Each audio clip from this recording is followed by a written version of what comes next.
On commence donc ce journal avec l'extrême tension qui règne en Tunisie après l'attentat de ce matin qui a coûté la vie à l'opposant Chokri Belaïd, le leader du principal parti de la gauche laïque. Plusieurs locaux d'Ennahda, le parti islamiste au pouvoir, accusé d'être derrière cet assassinat, ont été saccagés ou incendiés dans plusieurs villes du pays. Marc Fontanelle et Renaud Gardette.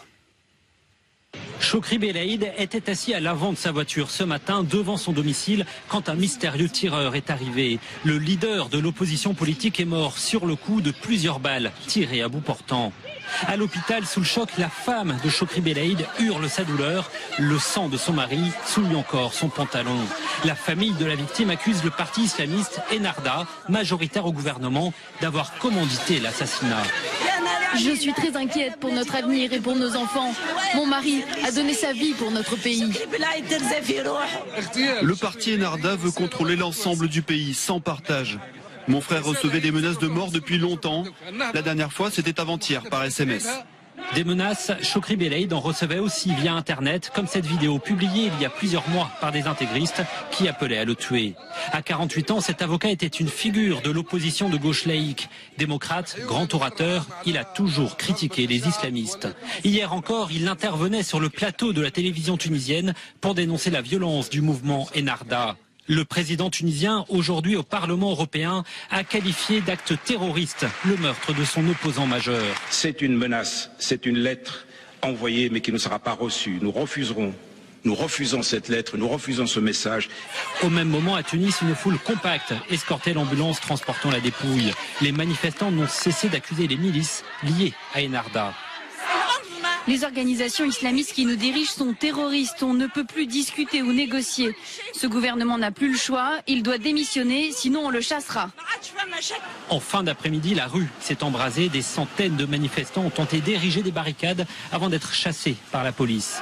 L'opposition appelle maintenant à une grève générale dès demain et à suspendre tout dialogue avec le parti au pouvoir. La Tunisie est donc de nouveau plongée dans l'instabilité 2 ans après le début de la révolution. La transition démocratique après des années de dictature semble se compliquer de jour en jour. Des factions extrémistes ont lancé depuis plusieurs mois une offensive pour imposer à toute la société leur vision radicale de l'islam. Le pays va-t-il de nouveau basculer dans le chaos?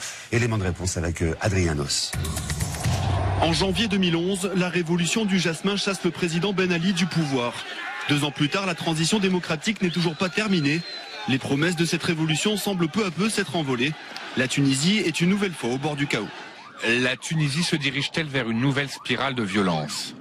Ces derniers mois, les scènes de violence se sont multipliées dans toute la Tunisie. En octobre dernier, dans la banlieue de Tunis, des affrontements ont opposé les salafistes et les forces de l'ordre, faisant un mort. 1 mois plus tard, de nouveaux heurts ont eu lieu cette fois dans le centre du pays. Depuis la fin de la révolution, l'instabilité politique et la crise économique ont plongé le pays dans l'insécurité. Quelle est l'influence des islamistes radicaux? Interdit sous le régime de Ben Ali, Ennahda, qui se présente comme un parti islamiste modéré, est aujourd'hui au pouvoir. De leur côté, les islamistes radicaux font leur retour au cœur de la société. Depuis la révolution, 400 mosquées sur 5000 seraient tombées sous leur coupe. Pourtant, ces extrémistes ne représentent qu'une minorité qui se rend visible par ses agissements. Attaques d'hôtels servant de l'alcool, pression pour le retour du voile à l'université. L'opposition dénonce la complaisance du parti au pouvoir Ennahda, qui les laisse réagir en toute impunité. Y a-t-il des risques pour les expatriés français? Il y a actuellement 25 000 ressortissants français en Tunisie. Des expatriés qui sont depuis quelques jours la cible des salafistes depuis l'intervention française au Mali. Dans la nuit de dimanche à lundi, une école française de Tunis a été couverte de graffitis avec ce message. Je viens vous égorger, mécréants, vous tuez nos frères au Mali. Depuis lundi, la sécurité aux abords de l'ambassade et des principales écoles françaises a été renforcée.